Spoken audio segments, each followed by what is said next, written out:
শীতের শেষ, কিন্তু গ্রীষ্ম এখনও তেমনভাবে আসরে নামেনি। বাতাস মোলায়েম আর রোদ্দুর যেন রেশমি ওড়না। বাজারে এখনও তরিতরকারি টাটকা সতেজ। দিনের বেলা জাগরণের সময় সহসা ক্লান্তি আসে না। রাত্রি নিদ্রা সুখকর, সময়টি প্রকৃতই মধুর। বাংলায় বসন্ত শুধু কবি কল্পনায় আর মা শীতলার দয়ার প্রকাশ। শীত যেতে না যেতেই গা পুরানো গ্রীষ্ম হুড়মুড় করে এসে পড়ে। কিন্তু এ বছরটি যে নিতান্তই ব্যতিক্রম।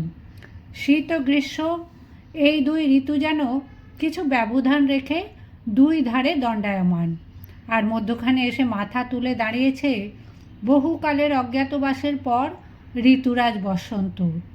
সুন্দর, সুস্নিগ্ধ, পিকরব মুখরিত, মন উচাটন বসন্তকাল। ছাতুবাবুর মাঠে সার সার তাঁবু পড়েছে। সকাল থেকে সেখানে শুধু কালো কালো মানুষের মাথা, আর মাঝে মাঝেই তার মধ্য থেকে চিৎকার উঠছে, ধেও মারা, ধেও মারা। লাল বুলবুলি, শাহ বুলবুলি আর সেপাই বুলবুলি। লাল বুলবুলির সর্বাঙ্গই প্রায় কুচকুচে কালো, শুধু পেটের তলা আর লেজ লাল বর্ণ। আর শাহ বুলবুলি শাবক অবস্থায় থাকে পুরো খয়েরি, ক্রমশ শরীরের নানা অংশের রং সাদা হতে থাকে। মাথায় ঝুঁটি, ডাগর চোখে চঞ্চলভাবে তাকায় আর গলা ফুলিয়ে ডাকে। তবে আসল লড়াকি হলো সেপাই বুলবুলি। এদের ডানা খয়েরি, কিন্তু মাথার দুপাশে লাল রঙের রেখা। ঝুঁটিটি কালো, যেন সেপাইদের মতন লাল কালো উষ্ণিস পড়ে আছে মাথায়। এক একজন বড় মানুষের তাঁবুতে বিশাল বিশাল খাঁচায় রাখা আছে এইসব শিক্ষিত যোদ্ধা পাখিদের। খালিফারা তাদের সর্বক্ষণ তোষামত করে চলেছে শীষ দিয়ে। আজকের দিনটিতে বাবুদের চেয়ে বাবুদের বুলবুলিরাই নায়ক। সালিশি মশাই হাঁক দিলে এক একজন বাবু একজোড়া করে পক্ষী নিয়ে আসছেন লড়াইয়ের আঙিনায়। এই বুলবুলিগুলিকে 24 ঘন্টা ধরে উপবাসে রাখা হয়েছে। সালিশি মশাই মাঝখানে এক খাবলা কাবলি ছোলা ছড়িয়ে দেওয়ার পর দুপক্ষের দুজোড়া বুলবুলি ঝাঁপিয়ে পড়বে তার ওপর। এদের এমনই শিক্ষা দেওয়া হয়েছে যে বিপক্ষীয় পক্ষীদের আগে হটিয়ে না দিয়ে দানায় মুখ দেয় না। পক্ষীতে পক্ষীতে ঝটাবটি বেঁধে যাওয়ার পর দর্শকরা তুমুল হাততালি ও গালবাদ্য দিয়ে ওদের আরও উত্তেজিত করে তোলে। তারপর এক পক্ষের আহত বুলবুলি ভয় পেয়ে পিছিয়ে এলেই দর্শকরা দুয়ো দেয়, ধেও মারা। এই খেলার উদ্যোগের জন্য প্রতি বছর ব্যয়িত হয় লক্ষ লক্ষ মুদ্রা। তবে যারা বহু বছর বুলবুলি লড়াইয়ের প্রত্যক্ষদর্শী, যারা আসল শৌখিন, তাদের মতে এবছর খেলার মধ্যে যেন তেমন ধার নেই। কোথায় সেই আড়ম্বর, সেই গীত বাদ্য, সেই পয়সার ঝনঝনি? বাবুদের যেন তেমন আর মুরদ নেই। এই মাঠেই মল্লিক বাড়ির বাবু হরনাথের সঙ্গে লড়েছিলেন ছাতুবাবু স্বয়ং। পক্ষীর খেলা তো নয়, যেন এক ধুন্ধুমার কাণ্ড। সে দৃশ্য এখনও অনেকের মনে আছে। রাজা সুখময় রায়ের পুত্রেরাও এ খেলায় ঢেলে দিতেন অঢেল টাকা। আর সেরকম উঁচু নজর কজনের আছে? 2 বছর আগেই যেন হয়ে গেছে শেষ জমজমাট বুলবুলাক্ষ পক্ষীগণের যুদ্ধ। সেবার এসেছিলেন রাজা সুখময় রায়ের বংশেরই রাজা রাজেন্দ্র নারায়ণ তাঁর বিশাল পক্ষী বাহিনী নিয়ে।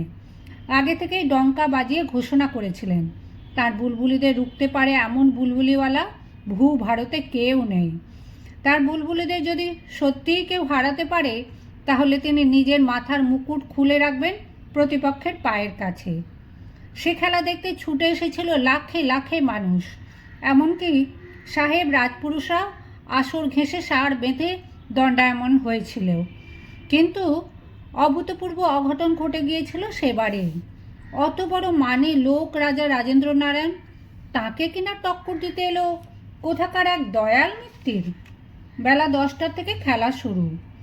প্রথম খেলাতেই রাজার পক্ষে ঘায়েল, তার পরের 12 এবং তার পরের বার। মোট 50 জোড়া পক্ষীর খেলার ফলাফল নিয়ে জয় পরাজয় হবার কথা, কিন্তু 37 বার খেলার মধ্যে 27 বারই হারলেন রাজা রাজেন্দ্র নারায়ণ।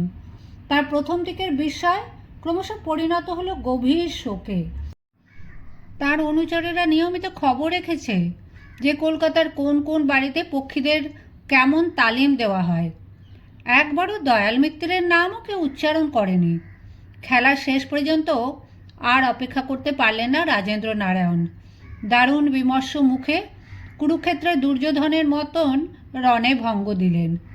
লোকে বলে সেই বুলবুলির লড়াইতে হেরে রাজা রাজেন্দ্র নারায়ণ মনের দুঃখে লালাবাবুর মতন বিভাগী হয়ে গেছেন। এ বৎসরের রণাঙ্গনে সেই দয়াল মিত্রই জাঁকিয়ে বসে আছেন মাঝখানে, কিন্তু প্রতিপক্ষ বিশেষ কেউ নেই। কিছু কিছু নতুন উঠতি বাবু তাঁবু ফেলেছেন বটে, কেউ 5 ঘন্টা কেউ 10 ঘন্টা পক্ষীও এনেছেন, কিন্তু তাদের না আছে তেমন সহবত, না আছে রোশনাই। এসব ফতোবাবুদের নামই আগে শোনা যায়নি। সেই জন্য ঝানু দর্শকরা নাসিকা কুঞ্চিত করে মন্তব্য করছে, এ যে দেখছি বাবা সরুঞ্চে পোয়াতের বুড়ো বয়সের ছেলে গো, ড্যানাক ড্যানাক ড্যানাং ড্যাং চিংড়ি মাছের 2টো ঠ্যাং। সাধারণ দর্শকদের থেকে খানিকটা দূরে আলাদা দাঁড়িয়ে আছে যুগল সেতুর সুবিখ্যাত সিংহ পরিবারের সন্তান নবীন কুমার, এখন 15 বর্ষীয় যুবা। সে পরিধান করে আছে হলুদ রঙের চায়না কোট ও সাদা পান্টুলুন, কালো ইংলিশ লেদারের জুতো, কিন্তু মাথায় টুপি পরেনি। বুক পকেটে একটি স্বর্ণময় ঘড়ি, তার গার্ড চেইনও সোনার। বাঁ হাতের তর্জনীতে একটি বৃহদাকার হীরক সমন্বিত অঙ্গুরীয়। তার কোমল লাবণ্যমণ্ডিত মুখমণ্ডলে চক্ষু দুটি অস্বাভাবিক রকমের উজ্জ্বল। নবীন কুমারের পাশে দণ্ডায়মান তার সর্বক্ষণের সঙ্গী দুলাল চন্দ্র। এই দুলাল চন্দ্রের চেহারায় হঠাৎ পরিবর্তন এসেছে। তার মনিবের চেয়ে সে কয়েক বৎসরের বড়, মাত্র গত বৎসরেই সে দৈর্ঘ্যে প্রস্থে অনেক বৃদ্ধি পেয়েছে। তাকে মনে হয় পালোয়ানের মতন, চওড়া স্কন্ধ, চওড়া কবজি, ঘাড় স্থূল, বড় বড় চুল রেখেছে সে। নবীন কুমারের এখনো কণ্ঠ ভাঙেনি, তার স্বর কোমল সুরেলা, অনেকটা নারীদের মতন। সেই তুলনায় দুলাল চন্দ্রের কণ্ঠস্বর বয়স্ক পুরুষদের মতন। সে মাল কোঁচা মেরে ধুতি পরে এবং গায়ের একটি তুলোর বেনিয়ান। ইদানিং সে বিম্ববতীর নির্দেশে নবীন কুমারকে আপনি আজ্ঞে বলে কথা বলে। নবীন কুমার দুলাল চন্দ্রের দিকে ফিরে জিজ্ঞেস করলো, তুই আরও দেখতে চাস? দুলাল চন্দ্র সঙ্গে সঙ্গে বলল, আগে আপনি যা বলবেন। নবীন কুমার বলল, তুই দেখতে চাস তো দেখ, আমি গাড়িতে গিয়ে বসি। দুলাল চন্দ্র বলল, আগে না, আমিও যাব। বস্তুত দুলাল চন্দ্র এই খেলা খুবই উপভোগ করছিল। বুলবুলির মতন নরম সুশ্রী চেহারার পক্ষীও যে ঠোঁট দিয়ে একে অপরের উদর ফুটো করতে পারে সে আগে কখনো কল্পনাও করেনি। যুদ্ধে পরাজিত কোনো বুলবুলি যখন ওড়ার চেষ্টা করেও বারবার মাটিতে পড়ে যাচ্ছিল, তখন অন্য দর্শকদের সঙ্গে সেও উত্তেজনায় গলা মিলিয়েছে। নবীন কুমার আগাগোড়া নীরব ছিল। দুলাল চন্দ্রের অত্যুৎসাহ তার নজর এড়ায়নি। ফেরার জন্য পা বাড়িয়ে সে বলল, তোর মতন 5 পেঁচি লোকদের এই বুলবুলির লড়াইয়ে মন চুলবুলোবে, তাতে আশ্চর্যের কিছু নেই। দুলাল চন্দ্র জিজ্ঞেস করলো, আগে আপনার ভালো লাগেনি? নবীন কুমার বলল, বড় বড় বংশের মানি মানি লোকেরা যে এমন ছেলে খেলায় মজে, সেটাই বড় তাজ্জবের কথা। পঞ্চগব্যের আসল গব্যটি এদের মাথায় পোড়া নিশ্চয়। কোর্তা উল্টে দেখ, এদের সবার পেছনে একটা করে ন্যাজ আছে। দুলাল চন্দ্র সবটা বুঝতে না পেরে চুপ করে রইল। গম্ভীর ভারিক্কি চালে অগ্রসর হতে হতে নবীন কুমার আবার বলল, দেশটা ধনী বংশের মর্কটে ছেয়ে গেছে, আর সেই সুযোগে বুদ্ধিমান শক্তিশালী ইংরেজ লুটে পুটে নিয়ে যাচ্ছে। ছ্যা ছ্যা ছ্যা ছ্যা, বুলবুলি লড়াইয়ের এত নামডাক শুনেছি, তা কিনা এই, এর চেয়ে মেয়ে মানুষের পুতুল খেলাও ভালো। ভিড় ছাড়িয়ে বাইরে এসে নবীন কুমারের মুখের ভাবের পরিবর্তন হলো। হাসি ফুটল এই প্রথম। সে বলল, তবে একটা ব্যাপারে আমি খুশি হয়েছি। হাটখোলার কালীপ্রসাদ দত্তর সব কটা পাখির ঠ্যাং খোঁড়া হয়েছে। ওকে হারিয়ে একেবারে ভুষ্টি নাশ করে দিয়েছে। বেশ হয়েছে, খুব হয়েছে, ভালো হয়েছে। দুলালচন্দ্র কালীপ্রসাদ দত্তকে চেনে না। সে বুঝতে পারল না সে এই বিশেষ ব্যক্তিটির হার হওয়ায় তার মনিব এত খুশি কেন। নবীন কুমার আপন মনে একটুক্ষণ হাসল, তারপর একদিকে অঙ্গুলি প্রদর্শন করে বলল, ওদিকে চ। দুলালচন্দ্র বলল, আগে গাড়ি এদিকে। নবীন কুমার এক ধমক দিয়ে বলল, জানি, ওদিকে চ। ছাতুবাবুর মাঠে এই বুলবুলির লড়াই উপলক্ষে বেশ বড় একটা মেলা বসে যায়। পরপর মোয়া, মুড়কি, পাঁপড় আর তেলে ভাজার দোকান। কিছুদিনের মধ্যেই গাজনের উৎসব আসছে। সেই জন্য রকমারি মাটির পুতুল, গামছা, হাঁড়িকুড়ির ব্যাপারীরা আসে কাছেই রামবাগান। সেখানকার অবিদ্যা স্ত্রীলোকেরা খাতায় খাতায় আসে কেনাকাটি করতে।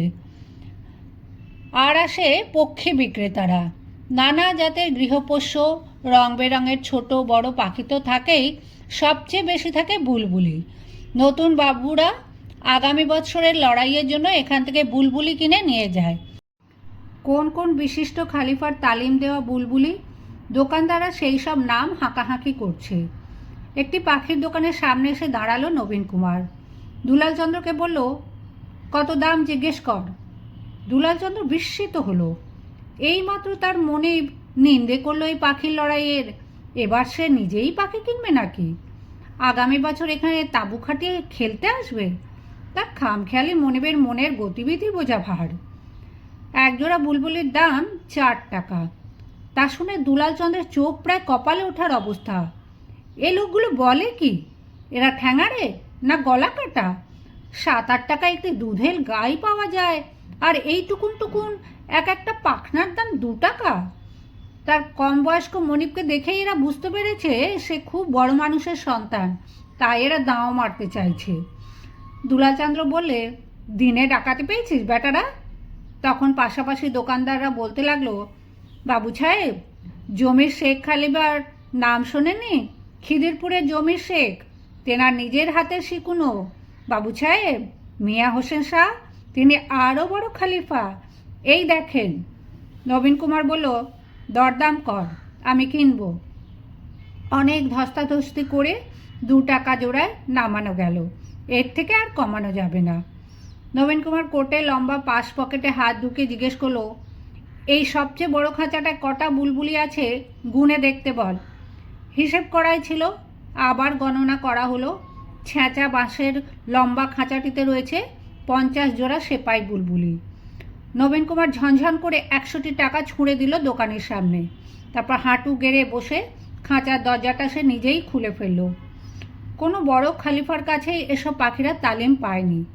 যারা ধরে তারাই কিছুদিন পরে সুতো বেঁধে রেখে একটু একটু পোষ মানায়। খাঁচার দরজা খোলা পেলেও এরা উড়ে যায় না সহসা। নবীন কুমার তাদের ডাকতে লাগলো, আয় আয়। একটা পাখিকে সে খপ করে ধরে ফেলে বাইরে আনলো। তারপর শূন্যে ছুঁড়ে দিয়ে বলল, যাহ। বুলবুলিটা ডানা ঝটপটিয়ে একটুক্ষণ ঘুরপাক খেলো। বিস্মিত চোখে বুঝি একবার দেখে নিল মুক্তিদাতাকে, তারপর উড়ে চলে গেল। দোকানদার আঁতকে উঠে বলল, আরে করেন কি সাহেব? খাঁচার ওপর 2 হাতে চাপড় মারতে মারতে নবীন কুমার বলতে লাগলো, আয় আয়, বাইরে আয় সব। ফুরুত ফাড়াত করে উড়ে বেরোতে লাগলো 1-2টি বুলবুলি।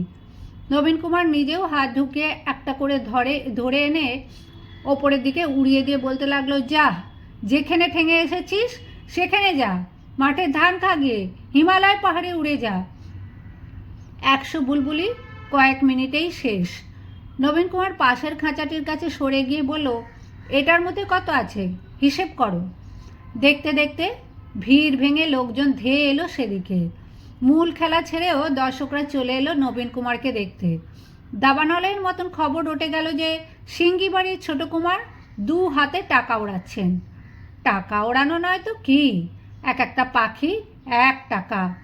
অনেকে আবার সেই পাখিগুলিকে ধরার জন্য লম্ফ ঝম্প করতে লাগলো, কিন্তু একজনও একটাও ধরতে পারল না। 3টি খাঁচা খালি করার পর নবীন কুমার একটু থামলো। কয়েকটি বুলবুলি কাছেই একটা বকুল গাছে বসে বিস্মিতভাবে ডাকাডাকি করছে। এক ঝাঁক চক্রাকারে ঘুরছে মাথার ওপর আকাশে। নবীন কুমার সেদিকে মুগ্ধ দৃষ্টিতে তাকালো। সে এখন সত্যিকারের আনন্দ উপভোগ করছে। সামান্য কয়েকটি টাকার বিনিময়ে যে এমন আনন্দ পাওয়া যায় সে জানতো না। তার কাছে আর টাকা নেই। সে হাতের হীরক অঙ্গুরীয়টি খুলে দুলালচন্দ্রের দিকে বাড়িয়ে দিয়ে বলল, এদিকে কোথায় স্যাকরার বাড়ি আছে, দেখ, এটা বেচে যত টাকা পাস নিয়ে আয়। দুলালচন্দ্র কাঁদো কাঁদো হয়ে বলল, ছোটবাবু, এবার উঠুন, আর দরকার নেই। তোকে যা বলছি কর। আগে এ আংটি আমি বেচতে পারবো না। কর্তামা তাহলে আমায় রক্ষে রাখবেন না। ও আপনার বাবার আংটি। তবে যা, বাড়ি থেকে টাকা নিয়ে আয়। আর থাক না, এবার উঠুন বরং। নবীন কুমার ওর সঙ্গে আর কোনো বাক্যব্যয় না করে আর একটি খাঁচার দরজা খুলতে গেল। সে খাঁচার মালিক হা হা করে উঠতেই সে ধমক দিয়ে বলল, কাল সিংহ বাড়িতে গিয়ে ডবল দাম নিয়ে আসবি। আমার কথার দাম $1,00,000। বুলবুলির লড়াইয়ের প্রাঙ্গণ একেবারে দর্শক শূন্য। সমস্ত মানুষ এখন এদিকে। নবীন কুমার এক একটি খাঁচা খুলছে আর তুমুল আনন্দে শোরগোল উঠছে। ছাতুবাবুর বাগানে এমন অভিমান্যব দৃশ্য কেউ কোনো দিন দেখেনি। দয়াল মিত্তির, কালীপ্রসাদ দত্ত পর্যন্ত নিজেদের তাঁবু ছেড়ে চলে এসেছেন এই নতুন খেলা দেখতে। নবীন কুমার সব কোটি খাঁচা শেষ করলো যখন, তখন ওদিকে বুলবুলির লড়াই অসমাপ্ত অবস্থায় বন্ধ হয়ে গেছে। যিনি সালিশি করতে এসেছিলেন তিনি বিরক্ত হয়ে হাঁটা দিয়েছেন বাড়ির দিকে। নবীন কুমার যখন উঠে দাঁড়ালো তখন ঘন ঘন জয়ধ্বনি দেওয়া হতে লাগলো তার নামে। তার যাওয়ার পথ করে দেওয়ার জন্য জনতা বীরের সম্মান দিয়ে ফাঁক হয়ে গেল। নবীন কুমারের জুড়ি গাড়ি পর্যন্ত বহু লোক এলো তার পেছনে পেছনে। জুড়ি গাড়িটির ঠিক সামনে রাস্তার উপর চিত হয়ে শুয়েছিল এক উন্মাদ। তার বয়স হবে বছর 50। কাঁচা পাকা চুল ও দাড়ি গোঁফ বহুকালের ধুলোয় জট পাকানো। এত মানুষের শোরগোলে সে ধরফর করে উঠে দাঁড়ালো। সামনেই নবীন কুমারকে দেখে সে হাত দুটি অঞ্জলিবদ্ধ করে বলল, বাবু, একটু জল দেবে, চিঁড়ে ভিজিয়ে খাবো। নবীন কুমার পাগল, মাতাল ও পুলিশদের অত্যন্ত অপছন্দ করে। একেবারে মুখোমুখি এক বলশালী উন্মাদকে দেখে সে বলে উঠল, দুলাল। দুলালচন্দ্র অমনি এক কঠিন ধাক্কা দিয়ে সরিয়ে দিল উন্মাদটিকে। নবীন কুমার গাড়িতে উঠে বসে দরজা বন্ধ করে দিল। দুলালচন্দ্র পাশের পাদানিতে দাঁড়িয়ে বলল, সহিস, হাঁকো। জুড়ি গাড়ি চলে গেল কপকপিয়ে। সেই উন্মাদ তখন অন্যদের বলতে লাগলো, বাবু, একটু জল দেবে, চিঁড়ে ভিজিয়ে খাবো। শহরের মানুষ বড় বিচিত্র রকমের আমোদখোর।